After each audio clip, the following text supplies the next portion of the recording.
नमस्कार मंडळी, आपण या ठिकाणी बघत आहोत की जवळा गावामध्ये आता सन्माननीय दीपक आबा साळुंखे पाटील यांच्या सुविद्य पत्नी आणि दांडगी प्रचार यंत्रणा या सगळ्या महिला ज्या आहेत या ठिकाणी तुम्ही बघू शकताय कशा प्रकारे या ठिकाणी मशालीचा प्रचार करताना या ठिकाणी जवळा गावामध्ये तुम्हाला दिसत आहेत। प्रचंड उत्साह आहे, घोषणा देत सगळेजण मशालीचा या ठिकाणी प्रचार करताना दिसत आहेत। जनतेची साथ आहे, जनतेची साथ आहे, आमचा विजय निश्चित आहे।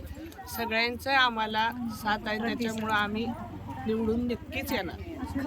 नक्कीच तुम्ही या ठिकाणी बघू शकता आमदार दीपक आबा साळुंखे पाटील यांच्या